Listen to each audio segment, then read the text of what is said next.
함께 말씀 보도록 하겠습니다. 네. 사무엘상 4장입니다. 사무엘상 4장 1절에서 11절까지의 말씀. 네. 사무엘상 4장 1절에서 11절까지의 말씀. 예. 어차피 본문 같이 보면서 읽게 될 거니까요. 시간을 좀 아끼기 위해서 10절하고 11절만 그렇게 함께 봉독하도록 하겠습니다. 사무엘상 4장 10절에서 11절로 좀 부탁드립니다. 네. 사무엘상 4장 10절에서 11절 우리 한 목소리로 봉독하도록 하겠습니다. 시작. 블레셋 사람들이 쳤더니 이스라엘이 패하여 각기 장막으로 도망하였고 살육이 심히 커서 이스라엘 보병에 엎드려진 자가 3만 명이었으며 하나님에게는 빼앗겼고 엘리의 두 아들 홈니와 비느하스는 죽임을 당하였더라. 아멘.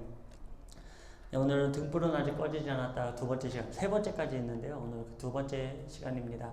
오늘 지금 본문 방금 우리가 읽어서 알겠지만 보병 3만 명이 죽었다라는 의미는 어떤 의미냐면 이스라엘 백성의 한 지파 정도가 멸망했다 정도로 보시면 돼요. 어마어마한 숫자가 당시 전쟁에 죽은 것입니다. 우리 잠깐 또 볼까요? 우리 사무엘 시대가 어떤 시대라고요? 사무엘의 시대. 어디서 어디로 넘어가는 시대? 사사시대에서 왕정시대로 넘어가는 그 가운데에 있는 대표적인 인물이 우리 사무엘입니다. 이거 계속 기억하시기 바랍니다. 우리 지난 시간에 그 사사시대에서 왕정시대로 넘어가는 그때에 이 이스라엘을 대표하는 말씀 구절이 있었습니다. 뭐라고요? 사사시대를 대표하는 말씀, 하나님의 말씀. 사사기 21장 25절에 이 말씀이죠. 그때에 이스라엘의 왕이 없으므로 사람이 각기 자기의 소견에 오른 대로 행하였더라. 다른 말로 하면 뭐죠? 자기 멋대로 살았다. 하나님의 말씀이 있든지 없든지 자기 멋대로 산 시대가 사사시대다라고 생각하시면 됩니다. 그 대표적인 예가 누구였죠? 우리 지난 시간에 대표적으로 이 백성의 타락상을 우리가 알 수 있는 바로 대제사장인 엘리와 그의 아들들 엘리와 홈니와 비느하스 이들이 아주 대표적인 그 누구보다도 영적으로 민감하게 반응했어야 함에도 불구하고 오히려 더 악행을 일삼았던 바로 그 대표적인 인물이 엘리와 홈니와 비느하스. 대제사장이 그 모양이니 백성들이 제대로 나아갈 수 있겠습니까? 바로 그때 등장한 인물이 사무엘입니다. 사무엘상 3장 19절에서 20절 한 목소리로 봉독하겠습니다. 사무엘이 자라매 여호와께서 그와 함께 계셔서 그의 말이 하나도 땅에 떨어지지 않게 하시니 단에서부터 브엘세바까지의 온 이스라엘이 사무엘은 여호와의 선지자로 세움을 입은 줄 알았더라. 다음 볼까요? 네. 단 지금 잘 안 보이는데요. 맨 위에가 단이고요. 맨 밑에가 브엘세바입니다. 단에서부터 브엘세바라는 것은 온 이스라엘을 나타내고 있다라고 성경에 자주 나오는 말이에요. 그래서 기억하시기 바랍니다. 단에서부터 브엘세바까지 그러면 우리나라로 따지면 백두에서 한라까지 그 말이랑 똑같은 거예요. 재밌죠? 성경에서도 단에서부터 브엘세바까지 우리나라에서도 백두에서 한라까지 똑같이 그런 단어를 쓰고 있다. 기억하시면 좋을 것 같습니다. 사무엘이 자라기 시작했죠. 그리고 모든 강구가 하나님께 상달이 되었습니다. 또 이런 것들을 이스라엘 백성들도 알게 된 거죠. 사무엘이 강구하는 것들은 하나님께서 들으시는구나. 하나님께서 응답하시는구나. 이것을 이스라엘 백성들도 알게 되었습니다. 그래서 그가 선지자로 세움을 입었다라는 것을 이 이스라엘 백성들이 알았다라는 것이죠. 그리고 이때 사무엘이 한 것이 무엇일까요? 사무엘 뭐 했을까요? 바로 하나님의 온전한 뜻을 이스라엘 백성들에게 전파했습니다. 자, 그전에는 어떤 말씀이 선포되어졌다라고요? 엘리를 통해서 하나님의 온전한 말씀이 전해졌을까요? 홈리와 비느하스를 통해서 하나님의 말씀이 온전히 선포되었을까요? 전혀 아니죠. 전혀 아닙니다. 그런데 사무엘은 드디어 하나님의 온전한 말씀을 선포하기 시작했다라는 것입니다. 그동안 무너져 있던 하나님의 말씀이 드디어 온전하게 세움을 입는 시기가 도래한 것입니다. 오늘 나누는 본문의 시작은 이런 배경 가운데 이제 시작을 하고 있는 거예요. 완전 무너져 있습니다. 백성들은 타락했고요. 대제사장마저도 영적으로 둔감한 시대. 그래서 눈이 어두워진 시대. 사리분별을 할 수 없는 시대. 그 기준을 잃어버린 시대가 바로 그 시대였어요. 그 배경을 가지고 누가 태어났다라고요? 사무엘이 태어난 것입니다. 오늘 본문 4장 1절 함께 한 목소리로 봉독해 보겠습니다. 시작. 말이 온 이스라엘에 전파되니라. 이스라엘은 나가서 블레셋 사람들과 싸우려고 에베네셀 곁에 진치고 블레셋 사람들은 아벡에 진쳤더니. 자, 중요한 구절이래요. 우리 성경 말씀을 볼 때요, 그때 시작하는 그 배경에 대해서 잘 이해를 해야 됩니다. 어떻게 시작하고 있습니까? 지금 사무엘의 말이 온 이스라엘에 전파되니라 부터 시작되는 거예요. 지금 온 이스라엘에 전파가 됐습니까? 안 됐습니까? 전파됐어요. 그리고 나서 전쟁이 일어납니다. 이스라엘 안에서 블레셋과의 사사시대부터 괴롭히던 이 블레셋과의 싸움에서 가장 돋보이는 사사가 누구였다라고요? 삼손. 우리 뭐 많이 알지 않잖아요. 사사 뭐 많이 모르잖아요. 삼손은 기억하시기 바랍니다. 네. 삼손도 누구랑 싸우는? 이 블레셋하고 싸운 거거든요. 블레셋이 계속해서 이 이스라엘 백성들을 괴롭혀요. 그러니까 사단도 마찬가지죠. 하나님을 신실하게 섬기는 우리들을 블레셋과 같이 우리를 계속해서 괴롭히는 존재가 있다라는 것입니다. 그래서요, 이스라엘은 샤론 평원 아벡 근처에, 우리 함께 볼까요? 네, 자 보시면 예루살렘이 여기 있죠. 지금 성막은 어디냐면 실로라는 곳에 있습니다. 실로. 그래서 실로에서 지금 에베네셀 보이시죠? 에베네셀에 이스라엘 백성들은 진을 쳤고요. 그리고 이 에스글론, 가드, 아스도 여기 전부가 죄송합니다. 블레셋 땅이거든요. 블레셋은 저 아벡에 이제 진을 치고 서로 싸움 직전에 있는 모습을 보게 됩니다. 그리고 블레셋의 성공으로 전쟁은 시작됩니다. 결과는 어떻게 됐을까요? 이스라엘이 이겼을까요? 이스라엘이 이겼다라고 생각하시는 분은 손을 내려주세요. 다들 성경을 한번 보셨군요. 이스라엘이 졌습니다. 네, 이스라엘이 졌어요. 하나님의 말씀이 선포됐어요. 그래서 우리 유부교님 당연히 하나님의 말씀 선포됐으니까 이겼겠지. 우리는 다 그렇게 생각할 수 있어요. 그죠? 그런데 희한하게도 그날 당일에 몇 명이 죽었냐면 4,000명이 죽었습니다. 이 에베네셀과 아벡에서 전쟁이 일어났는데 4,000명의 이스라엘 백성들이 죽은 거예요. 이것을 본 이스라엘 장로들은 서로 의논을 합니다. 그러니까 교회 장로로 그냥 쉽게 생각하시면 돼요. 4장 3절입니다. 우리 함께 볼까요? 4장 3절. 네, 시작. 백성이 진영으로 돌아오매 이스라엘 장로들이 이르되 여호와께서 어찌하여 우리에게 오늘 블레셋 사람 앞에 패하게 하셨는고. 똑같이 생각하는 거예요. 아니 왜 하나님께서 이 전쟁에서 우리를 패하게 하셨는가? 장로들이 서로 의논을 합니다. 자신들의 역사를 돌아보면 대적과의 전쟁 가운데 하나님은 사사를 부르시고요. 지금 누가 있다 그랬죠? 사무엘이 있었어요. 사사를 부르시고 대적을 진멸하여 승리케 하는 게 맞습니다. 역사적으로 보자면. 그런데 이들은 오늘 전쟁에서, 블레셋과의 전쟁에서 지고 말았다라는 것이죠. 장로들은 자기들끼리 그 이유의 결론을 내립니다. 그리고 해답을 얘기해줘요. 3절 하반절입니다. 함께 봉독하겠습니다. 시작.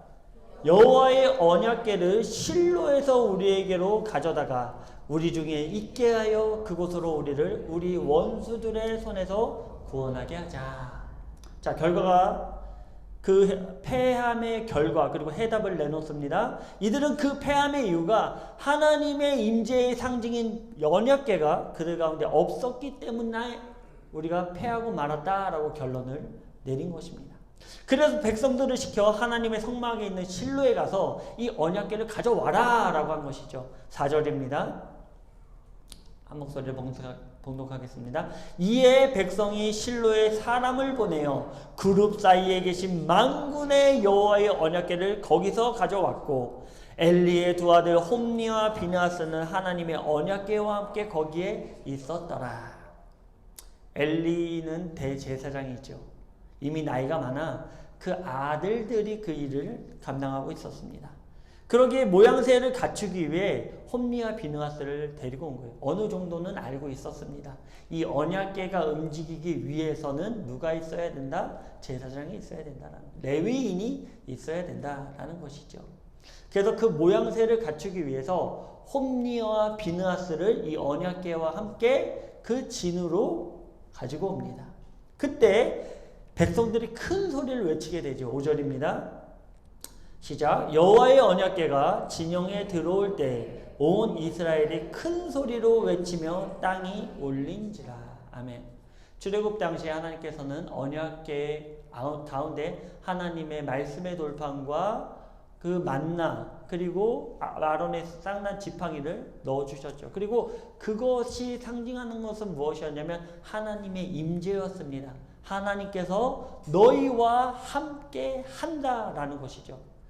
그래서 그런 내용들을요, 이스라엘 백성들만 안 것이 아니라 이방 나라에서도 알고 있었어요. 왜냐하면 당시에 최강의 애굽이란 나라를 진멸하고 나온 족속, 그들 가운데 무엇이 있었다?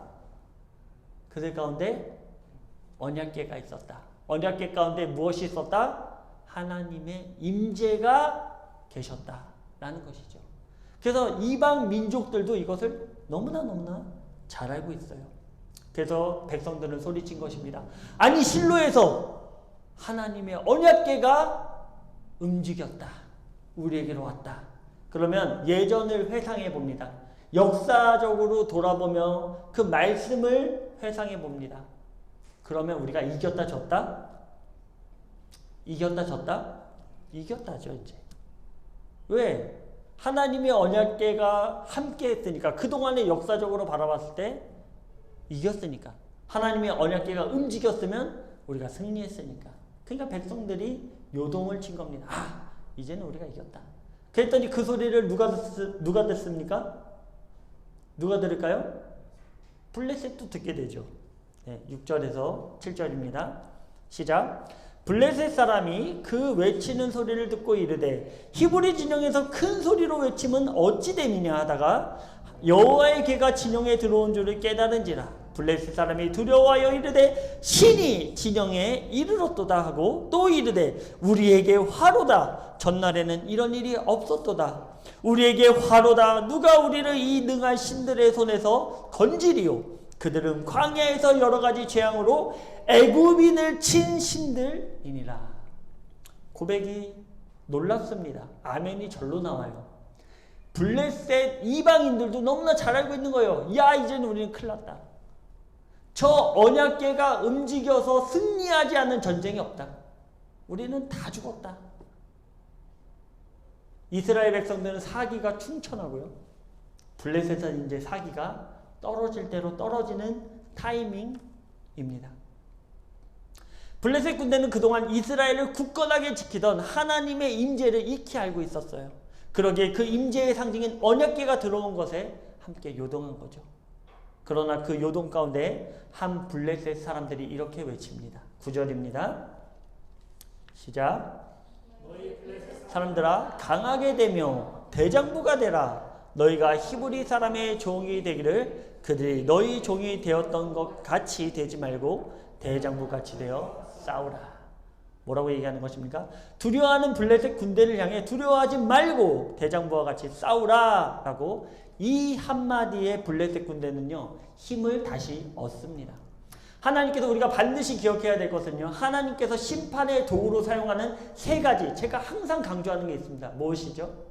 하나님은 항상 심판의 도구로서 세 가지를 사용하십니다. 첫 번째, 전쟁. 꼭 기억하세요. 전쟁의 도구를 사용하십니다. 두 번째, 질병, 전염병. 전염병 사용하십니다. 세 번째는 뭘까요? 기근을 사용하세요. 기근이라는 것을 오늘날로 얘기하면 뭐 여러 가지 물가 상승이라든지, 그러니까 곡식이 없으면 물가가 올라가게 되잖아요. 뭐 그런 거랑 같습니다. 하나님은요, 심판하실 때의 도구를 반드시 사용하시는 게 있는데요, 세 가지를 반드시 사용하십니다. 근데 그 세 가지가 한꺼번에 몰려온다 그러면 엄청난 환란이 오는 거예요. 엄청난 심판이 이제는 준비되어져 있다라고 생각하시면, 성경을 보면 이스라엘이 멸망할 때 딱 그랬어요. 바벨론에 의해 멸망할 당시에 칼, 기근, 전염병으로 그 땅이 완전히 멸망하고 마는. 그러니까 어떻게 보면 다른 말로 하면 오늘 지금 전쟁이 일어났다라는 것은 무엇입니까? 다른 말로 하면 전쟁은 맨날 있어요. 맨날 이기는 게 좋을까요? 아니면 전쟁 자체가 없는 게 좋을까요? 자체가 없는 게 좋아요. 자체가 없는 게 좋아요. 근데 지금 이스라엘에는 전쟁이 발발했다라는 거예요. 그러면은 유추해 보건대 이것은 누구의 전쟁이다? 누구의 전쟁이다? 하나님께서 허락하신 전쟁이다 라는 것입니다. 저는 블레셋 사람, 대장이 외친 것 같아요. 그런데 그 말이 마치 하나님께서 그 말의 입술에 이 말을 허락해 주지 않았나 라고 생각됩니다. 그래서 두려워하고 있던 블레셋 군대는 힘을 얻고요, 다시 전쟁에 나갑니다. 10절에서 11절입니다. 이스라엘 백성들이 봤을 때는 저들이 이제 사기가 떨어져야 되는데 오히려 사기가 올라서 자신들에게 덤벼오는 거예요. 같이 읽어보겠습니다. 시작. 블레셋 사람들이 쳤더니 이스라엘이 패하여 각기 장막으로 도망하였고 살육이 심히 커서 이스라엘 보병에 엎드려진 자가 3만 명이었으며 하나님에게는 빼앗겼고 엘리의 두 아들 홈니와 비나스는 죽임을 당하였더라. 자, 이스라엘 백성들이 첫 번째 언약궤가 없을 때 블레셋과 싸워서 몇 명 죽었다고요? 예, 3,000명 죽었어요. 그런데 지금 언약궤가 들어왔어요. 언약궤를 이동해서 왔습니다. 그런데 몇 명이 죽었습니까? 두 번째 전쟁에서 몇 명? 3만 명이 죽었어요. 두 번째 전쟁에 3만 명이. 그리고 심지어요, 가져갔던 언약궤는 빼앗겼습니다. 블레셋한테 빼앗겼어요. 그리고 그 옆에서 제사장 역할을, 그 모양만 가지고 있던 홈니와 비느하스는 하나님의 말씀과 같이 한날에 전쟁에서 죽고 말았습니다. 완전 초토화가 돼버린 거예요. 그러니까 오히려 하나님의 임재의 상징인 언약궤를 가지고 가서는 더 큰 손실을 보고 온 거예요. 그러면 왜 하나님께서 자신의 백성들의 싸움에 관여하지 않았을까요?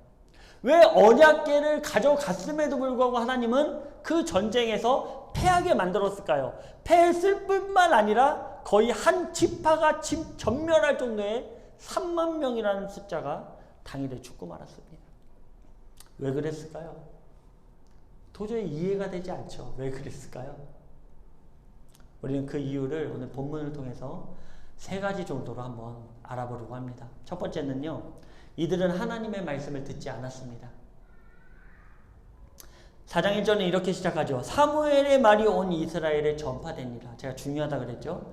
다른 말로 하면요, 이제서야 하나님의 온전한 말씀이 이스라엘 전역에 선포되었다라는 거예요. 사무엘 시대에 들어서 컸거든요. 장성했거든요. 그리고 하나님의 말씀, 하나님이 들려주시는 말씀 그대로를 사무엘은 전파했습니다. 필터를 거르지 않았어요. 자신의 생각을 덧붙이지 않았어요. 하나님이 들려주시는 말씀 그대로를 이스라엘 백성들에게, 어디서부터 어디까지? 단에서부터 브엘세바까지 하나님께서는 선포하셨다라는 것이죠. 그러면 그 전에는 어떻게 했다라는 거죠? 그 전에 사무엘 전에 엘리는 어떻게 했다는 것입니까? 동시대는 아니지만 예레미야의 시대의 모습을 보면 아마 유추해 볼 수 있을 것입니다. 예레미야 2장 8절과 예레미야 5장 30절에서 31절입니다. 우리 한 목소리로 봉독해 보도록 하겠습니다. 시작. 제사장들은 여호와께서 어디 계시냐 말하지 아니하였으며 율법을 다루는 자들은 나를 알지 못하며 관리들도 나에게 반역하며 선지자들은 바알의 이름으로 예언하고 무익한 것들을 따랐느니라. 다른 말로 하면 무엇이죠? 하나님의 율법 따르지 않았고요. 하나님이 어디 계시다 선포해 주지 않았고요. 또 이들이 하나님을 열심으로 알려고 하지 않았어요. 그래서 다른 말로 하면요. 하나님의 말씀을 모르고 있다라는 거예요. 누가? 제가. 목사가 하나님의 말씀을 모르고 있었다라는 거예요. 연구 안 했다라는 거예요. 쉽게 말해서. 묵상 안 했다라는 거예요. 그리고 대충 그냥 얼버무려서 선포했다라는 것이죠. 그러니 이들이 선포한 것이 무엇이겠습니까? 바알의 이름으로 선포했다라는 거예요. 바알은요, 물질을 상징합니다. 물질의 신이에요. 그러니까 교회 안에서 뭘 가르쳤다는 거죠? 물질을 가르쳤다는 거예요. 성공을 가르쳤다는 거예요. 하나님의 말씀을 가르치지 않았습니다. 그리고요, 또 읽어볼까요? 시작. 이 땅에 무섭고 놀라운 일이 있도다. 선지자들은 거짓을 예언하며 제사장들은 자기 권력으로 다스리며 내 백성은 그것을 좋게 여기니 마지막엔 너희가 어찌 하려느냐. 아멘. 선지자들은요, 거짓을 예언하였고요. 마치 없던 일을 사실로 말했고, 그리고 제사장들은 하나님이 주신 권력을 자신의 권력으로 바꿔버렸습니다. 그리고 그 자신의 위치의 권력으로 백성들을 다스렸다라는 것이죠. 다른 말로 하면 무엇입니까? 선지자나 제사장들이 오직 하나님께 순종하여 그 선한 것을 가르친 것이 아니라 바로 자신들에게 이익이 되는 말로 백성들에게 가르쳤다라는 거예요. 하나님의 말씀을 자기 이득에 맞게 내가 어떻게 하면 저들의 주머니에서 나의 이득을 편취할까? 이것을 선포했다는 것이죠. 이것이 어떤 죄인 줄 아십니까? 이것이 어떤 죄일까요? 십계명으로 따지면 하나님의 이름을 망령되이 여기고 내 멋대로 하나님이라는 존재를 나의 필요에 의해서 사용했다는 것이죠. 자신들의 이득을 편취하기 위해 하나님이 이렇게 말씀하셨다. 또는 이렇게 하면 하나님께서 벌 받는다. 또는 복 받는다. 자기 멋대로 백성들에게 가르친 것입니다. 그런데 더 무서운 게 있어요. 이것보다 더 무서운 게 있어요. 그것은 바로 백성들이 그것을 좋게 여겼다는 것이죠. 그걸 좋게 여겼다는 거예요.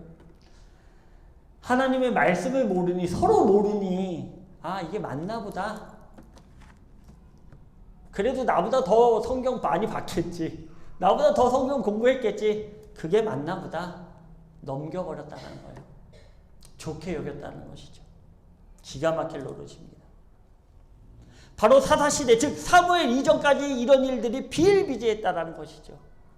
그러나 하나님께서는 이런 이스라엘의 하나님을 온전히 순종하는 그 사무엘을 부르시고 그를 통해 100%의 하나님의 온전한 뜻을 선포하게 하신 것입니다. 그렇지만 이스라엘 백성들은 이 말씀을 들었을까요? 듣지 않았을까요? 오늘의 결과를 보자면 들었을까요?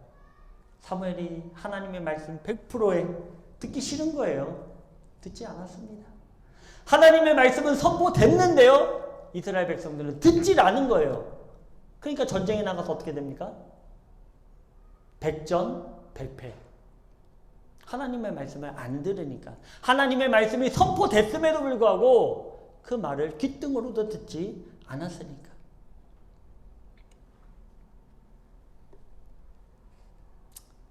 여전히 자신들의 소견대로, 자신들이 보기 좋은 대로 모든 것을 판단하고 결정했습니다. 이러한 모습의 결과가 어떻게 이어질까요? 두 번째로 이어져요. 스텝 2로 넘어갑니다. 두 번째 이유는 하나님의 뜻을 구하지 않습니다. 왜? 하나님의 말을 듣지 않으니까. 하나님의 말을 듣지 않으니까 하나님의 뜻도 구하지 않습니다. 모든 전쟁에 앞서 이스라엘 백성들은 하나님께 제사를 지냅니다. 그것은 하나님의 뜻을 구하는 것이죠.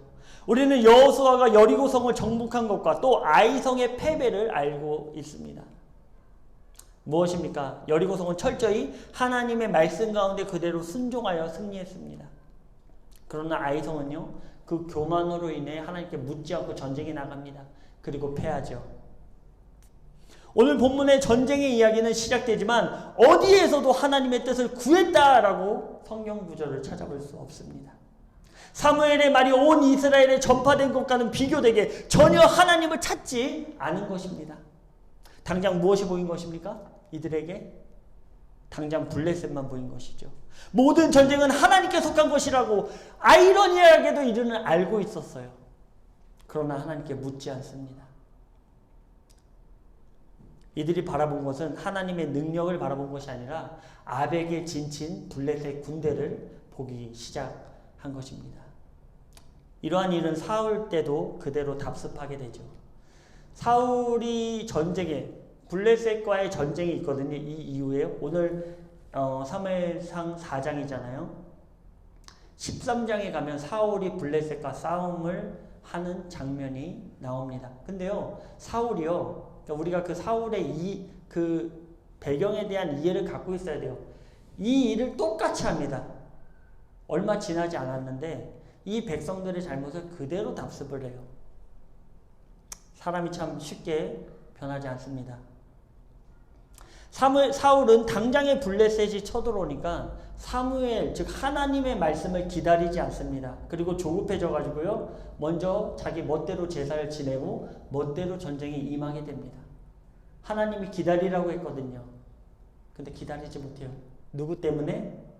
우리 앞에 보이는 문제 때문에. 우리 눈에 보이는 문제 때문에 하나님의 말씀을 기다리지 못하고 있는 거예요. 그러니 사무엘은 이런 사울을 바라보고 화를 낸 것입니다. 언제의 기억 때문입니까? 언제의 기억 때문에 화를 낸 것입니까? 오늘 이 본문의 이야기 때문에. 이런 일들이 있었었는데 아직도 그걸 답습하고 있습니까? 또 우리가 깊이 있게 바라볼 것이 하나님께서 어린 사무엘을 부르실 때 3번을 부르셨어요. 다른 말로 하면요, 사무엘은 3번을 확인했어요. 하나님께서 들려주신 음성인데, 물론 그 음성이 누구의 음성인지 몰랐어요, 사무엘은. 그런데 다른 내용으로 보자면 하나님께서 3번씩이나 불러주시고요, 한 번 불렀을 때 그것을 끝으로 본 게 아니라 3번이나 확인을 합니다. 하나님 부르셨습니까? 엘리 부르셨습니까? 부르셨습니까? 하나님이 너에게 말씀하실 때 들어라. 확인하고 또 확인하고 또 확인했어요. 이것이 정말로 하나님의 음성입니까? 내가 그냥 만들어 놓고 끼워 맞추는 거 아닙니까? 내가 지금 이렇게 형상을 만들어 놓고 하나님 일로 들어와 주십시오. 이렇게 하고 있는 거 아닙니까?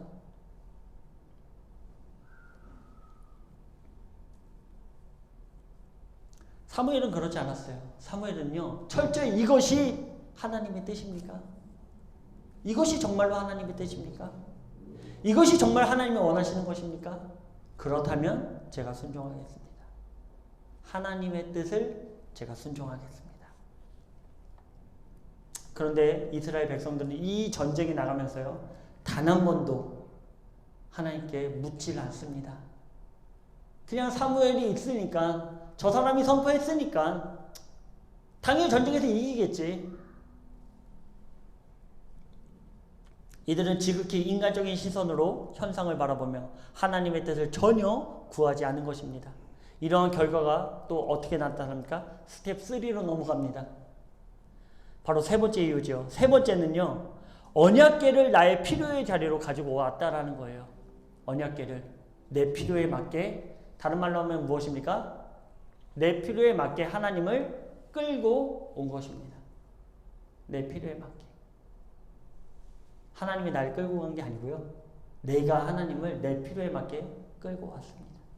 이들이 지금 그랬다는 것이죠. 자신들의 일이 풀리지 않으니 이제 실로에 있는 언약궤를 가지고 와라 라고 합니다. 언약궤는 출애굽 당시에 하나님께서 허락하신 것으로 이동함에 있어서 명확한 규칙이 있어요. 그리고 이동함에 있어 가장 중요한 것이 무엇입니까? 하나님께서 명령하셨는가? 하나님께서 언약궤를 옮기기로 작정하셨는가? 그래서 출애굽 때요, 광야에서 불기둥과 구름기둥이, 그 임재의 구름기둥이 떠오르면 언약궤 챙깁니다. 아, 하나님께서 이제 가라고 하는구나. 그때 언약궤 움직이는 거예요. 하나님의 그 상징이 떠오르지 않으면 머물러 있어야 돼요. 무슨 일이 있어도 머물러 있어야 돼요. 그런데 하나님의 임재가 떠오르면 언약궤가 그때서야 움직입니다. 명확한 하나님의 명령이 없이는 언약궤는 움직이지 않습니다. 그런데 이들은 이러한 하나님의 말씀을 무시했으며 또 묻지도 않고 언약궤를 실로에서 자기들의 진영으로 가져온 거예요.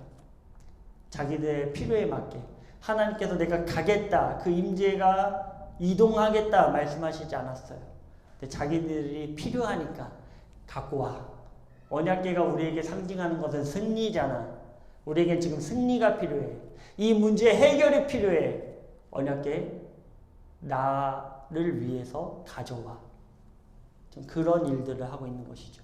심지어 대제사장인 엘리와 그의 아들들 홈리와 비느하스는 장로들의 결정에 오히려 동조하고 있습니다.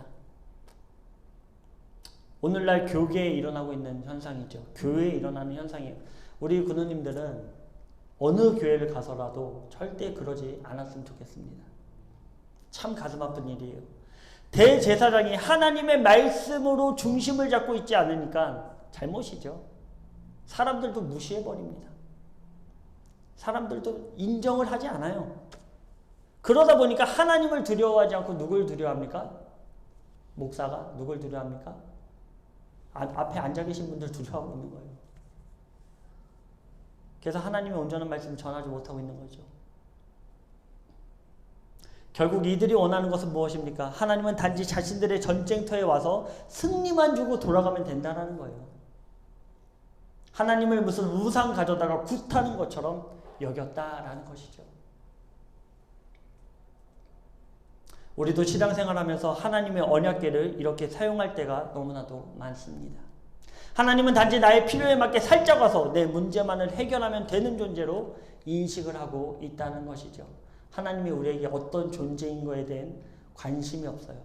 아까 우리 류부기님 말씀해 주셨지만 하나님이 나를 어떻게 생명을 구원해 주셨는지, 나의 오늘의 삶이 있기까지 얼마나 나를 붙잡아 주셨는지에 대한 감사가 없어요. 그리고 나의 삶에 집중하게 된다는 것이죠. 지극히 인간적인 시각, 지극히 블레셋만 바라보는 시각. 그래서는 절대로 전쟁에 승리할 수 없습니다. 아까 찬양하면서 제가 전쟁은 하나님께 속한 것이다.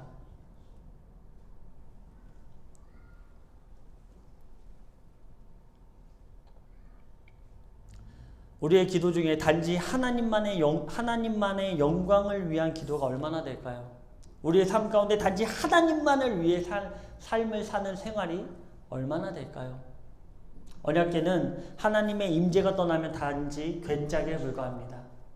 하나님의 임재가 언약궤 가운데 없으면요, 그냥 움직이는 박스에 불과하다는 거예요. 호세아서 10장 1절에서 2절입니다. 한 목소리로 봉독해 보겠습니다. 시작. 네, 호세아서 10장 1절에서 2절. 네, 다음입니다. 없어요? 네, 제가 저장을 했는데 안 된다 봅니다. 제가 읽어드릴게요. 이스라엘은 열매 맺는 무성한 포도나무라. 그 열매가 많을수록, 재밌는 얘기예요. 그 열매가 많을수록 재단을 많게 하며 그 땅이 번영할수록 주상을 아름답게 하는도다. 그들이 두 마음을 품었으니 이제 벌을 받을 것이라. 하나님이 그 제단을 쳐서 깨트리시며 그 주상을 허시리라. 교회가 부하면 부해질수록요, 무슨 짓을 한다고요? 우상의 제단들을 많이 만들어낸다는 거예요. 하나님의 온전한 제단만을 섬기는 게 아니라 여러 우상들을, 물질의 우상, 또 또 주식의 우상, 어떤 배우자들의 우상, 그런 것들을 만들어낸다라는 것이죠. 하나님께서 원하시는 것은 결국 무엇입니까? 하나님의 말씀을 듣고 그 뜻을 구하며 결국에는 온전히 순종하는 것을 하나님께서 원하신다라는 거예요. 저와 우리 군인들 삶에 이것을 가장 원하신다라는 거예요.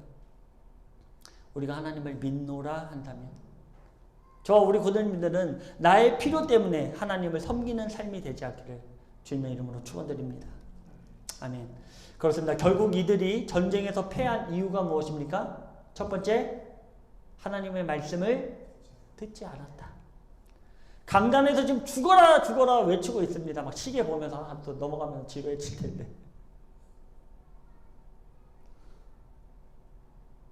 듣지 않아요. 하나님의 말씀을. 선포됐음에도 불구하고. 두 번째, 무엇입니까? 뜻을 구하지 않아요. 하나님, 제가 이렇게 하는 것이 하나님의 뜻입니까? 기한이 가까이 오고 있어요. 에라 모르겠다. 하나님 뜻인가 보다. 무응답이 응답이지. 무응답이 희소식이야. 그리고 하나님의 뜻을 구하지 않죠. 하나님, 이게 정말 맞습니까?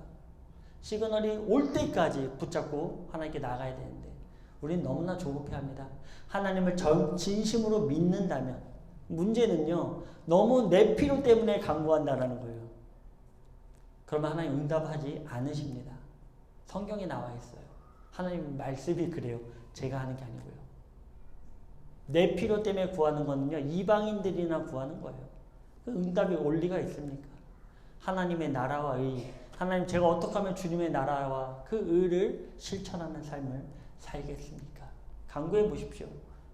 즉시로 응답이 올 거라 믿습니다. 마지막 세 번째 무엇입니까? 마지막 세 번째, 그렇죠. 하나님을요, 내 필요에 맞게 사용하고 있었다라는 거예요. 이렇게 세 가지의 이유를 내 삶 가운데 가지고 있으면요, 하나님은 전쟁에 참여하지 않으십니다. 동행하지 않으세요. 죽어라 우리는 기도하면서 나아가도 하나님은 전쟁에 동참하지 않으십니다. 사랑하는 마닐라 한인교회 우리 군우 여러분, 그렇다면 반대로 모든 전쟁에서 승리하기 위해서는 어떻게 해야 될까요? 바로 오늘 말씀에 반대로 하시면 됩니다. 하나님의 말씀을 듣고요, 하나님의 뜻을 구하고요, 하나님의 필요를 채우기 위해 나의 삶을 드리시길 바랍니다. 하나님은 오늘 이 시간 죽어 계신 단지 목상으로 서 있는 우상이 아닙니다. 하나님은 오늘 이 시간 살아계셔서 우리 예배 가운데 좌정하시며 모든 삶 가운데 동행하는 분이라는 사실을 반드시 기억하시기 바랍니다. 우리의 삶의 모든 문제는 우리가 하나님을 헛되이 섬겼기 때문입니다. 오늘 말씀을 통해 우리의 영혼을 다시 한번 깨우고 동행하시는 하나님을 온전히 섬기며 또 순종하여 모든 전쟁에서 날마다 승리하시길 주님의 이름으로 축원드립니다. 기도드리겠습니다.